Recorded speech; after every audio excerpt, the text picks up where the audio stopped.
Look, I got a box in the mail. It's my heirloom rooted cuttings from King's Mums. Today we need to get these bumped up and potted up so that they can grow on and create beautiful flowers for this 2019 season of Heirloom Mums. So today is bump up day. Let's get these bad boys bumped up.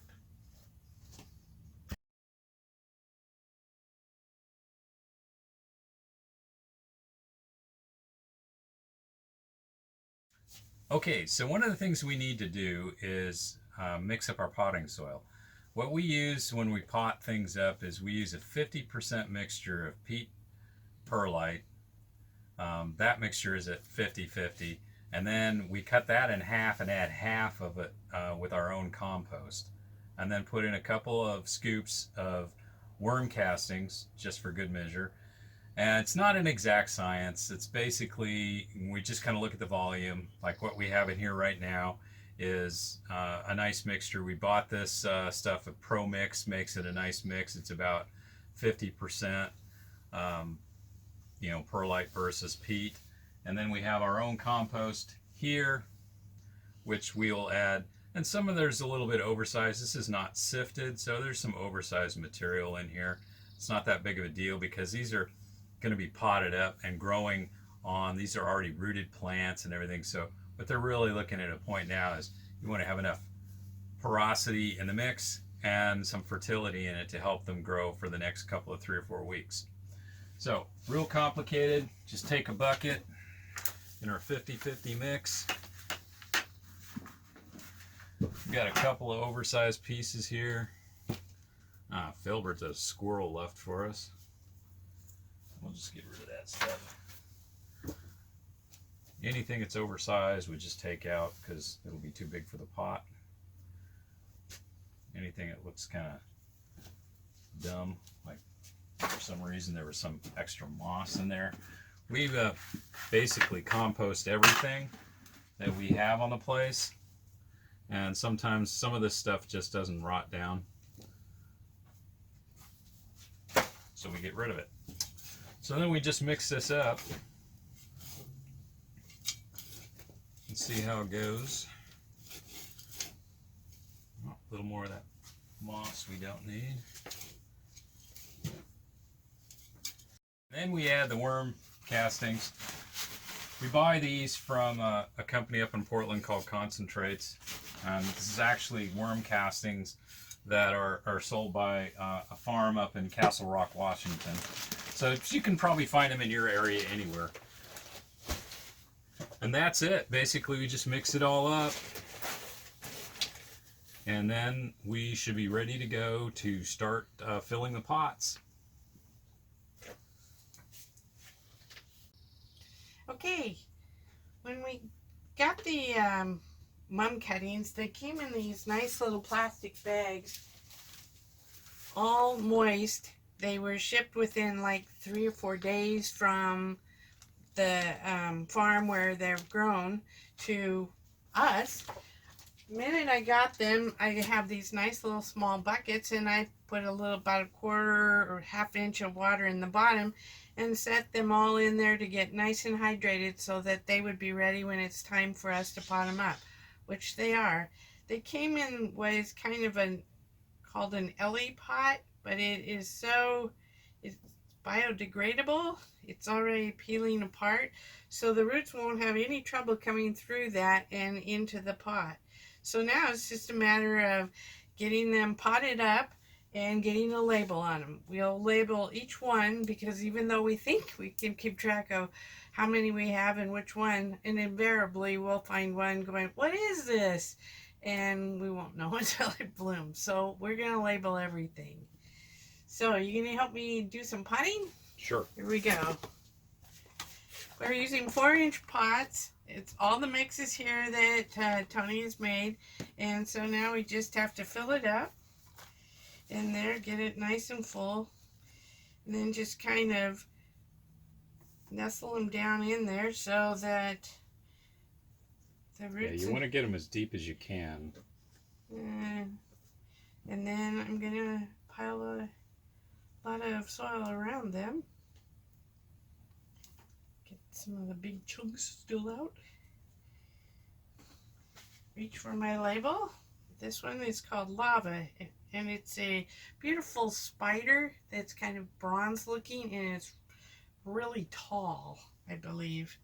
No, medium tall, and about this high. So it's going to be a beauty. So it's got its label.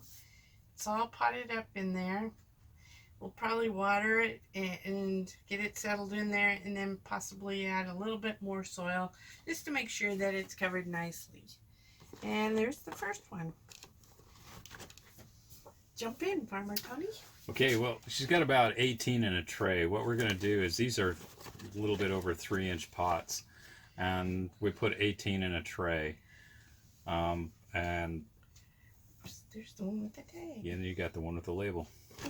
The last step we're going to do, and we'll show you that too, is when we water them in, we water them in with a solution that has mycorrhizal inoculant in it, and that helps these guys form a good fungal relationship once we get them into the soil itself. So it's a good inoculant to put in. You can get those at, you know, any greenhouse supply place, or some place that sells hydroponics. We can also put a link in some of these things that we talk about. You know, look in our show notes for Pot, please. yes, anything that we talk about here, so you can begin to find it. Okay, as she goes through there and gets all these guys done, then we'll show you the last step of what we do once we have these guys all potted up. Me and the Mr. Farmer have been growing flowers, garden vegetables, herbs, flowering plants for pots and stuff for as long as we've been married. Long time. So we saved a bunch of these really nice pots, and we're recycling them. We didn't go out and buy any new, but we scrubbed them up, and they're nice and clean and ready to clean-ish, I guess, to be you know, the pot for our mums. They seem to work really well. We've done this, you know, several years, and they do really well in this size pot. Well, the idea is we're not trying to grow them forever in this size pot. We're just trying to get them up to size so that when it's time, we can put them in our hoop house, and then they can grow on there to become our cut flowers. The other thing that I wanted to mention is that we're doing this from King's Mums for our cut flowers, but they also offer smaller, shorter varieties of mums that you can use in your landscape or your garden, or, you know, in a small little cutting garden for yourself. They're not all super tall ones, like we have some that are 6-footers, but they are, you know, more the right size for a landscape. And they offer those. However, right now, their season is closed. They are not accepting any more offers for getting mum cuttings for this year. However, they're accepting email addresses for sending you a catalog, which I highly recommend. Get a catalog from them at the first of the year. It's kind of like that December, January thing where all the catalogs start coming in. Get one of their catalogs and peruse it and see, you know, if there's something that you might want to add to your landscape, or that you're a cut flower farmer and you want to add more mums to your collection. Anyway, I would highly recommend that you sign up for their catalog. Got a few more to do. Yep. One last note. If you don't have access to maybe recycled pots, you can also use solo cups. You know, those red plastic cups that you get at all picnics, you know, where they serve beer in them. You can get those at, you know, basically Costco or any type of store like that. And they're fairly cheap. They're very reusable. Punch holes in the bottom of them for drainage. And they're pretty much the same size as these pots, so they would work really well.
Hey Tony, you know what's really interesting about all this?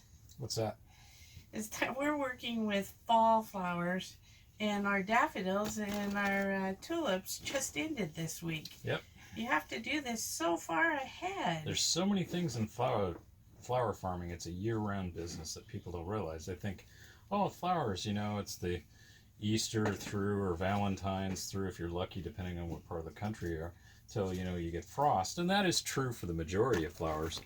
But there's a lot of things that you have to do even during those seasons when they're not blooming to prepare. So this is an example of something that's going to be ready 6 months from now. It's April now, and it's going to be... The first ones are like in the middle of October. Right. And we hope that they go... What takes them out, even though they're in our hoop houses, our unheated hoop house, is frost. Yep. And so last year we got hit by frost, the second weekend? Yeah, we lost about 2 weeks off the season. Yeah, but the year before we had Thanksgiving and Yep. even Christmas ones. We Yep. were offering into December, which is what we're hoping for on this. So we've got, a whole range of colors that we think that will translate really nicely from fall and autumn and stuff to if we get a non-frosty event, some of these will be beautiful as something different in a Christmas or early December arrangements. Mhm. So we're kind of excited about that, but it's hard to believe we're literally doing this. There's a lot of things like this that we do. In fall, it's the same thing. A lot of folks look at our ranunculus video and anemone videos because in the fall we're doing preparing for spring by planting our bulbs in the fall. And so it's just like there's a lot of things that these take time. And some folks think too that that the flower side is actually takes longer to go on a cycle than a lot of veg. Vegetables and things, depending on what they are, can be actually pretty quick. They're usually 60 days, maybe even less, depending on if it's radishes. But most flowers are... Too many? Oh no, you forgot to label the front ones. Oh, I got talking there. So yeah, I mean a lot of the turnover on flowers is slower, and the planting is definitely on a longer horizon. Well, we've got them all potted up, and we've watered them in the first time, and just getting the potting mix good and wet. And we're going to let these guys drain for a little bit, and then we're going to do one more watering a little bit later, maybe an hour from now. And then that watering, what we're going to do is we're going to add some mycorrhizal inoculant and just really wet that down so it kind of goes down into the pot.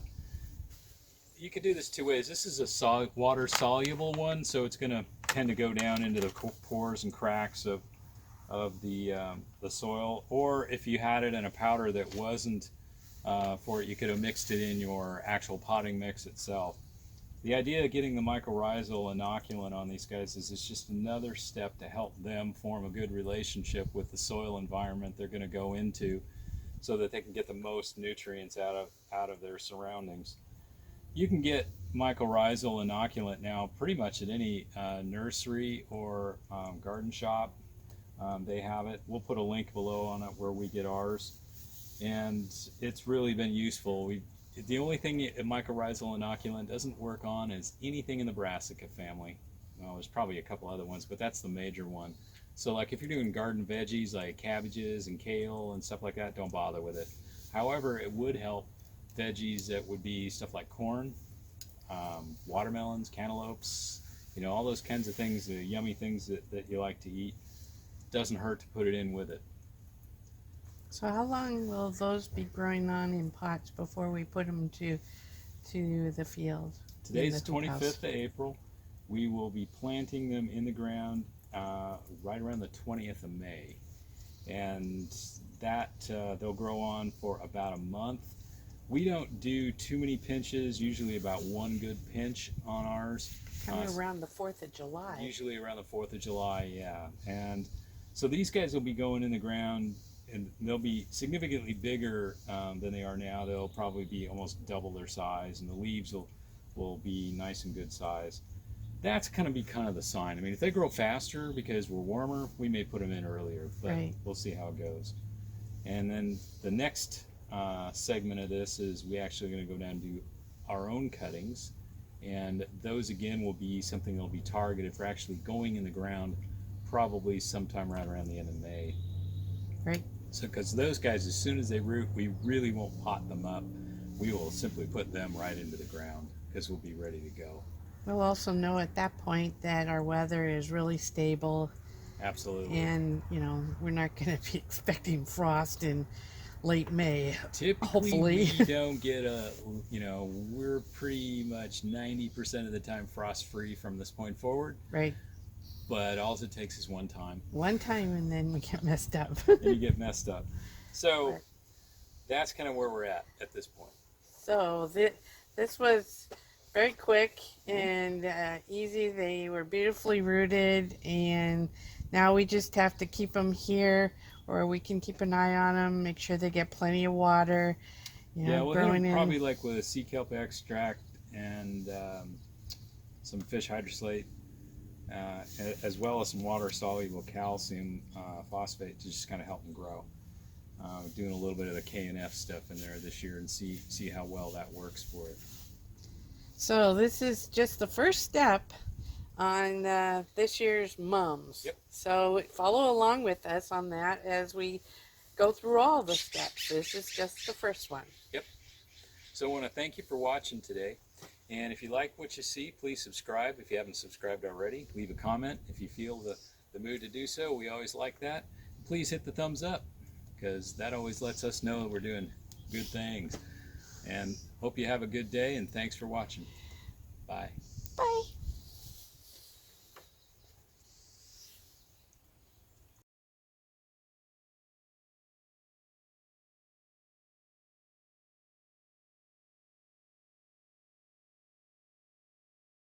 Hi, look what I got in the mail. A package of heirloom mums from King's Mums. These are potted. Hi, look, I got a box here, and this box contains our heirloom mums rooted cuttings. They're from King's Mums, and we need to get them potted up. So, crap, I can't think of what I'm supposed to say. Cut!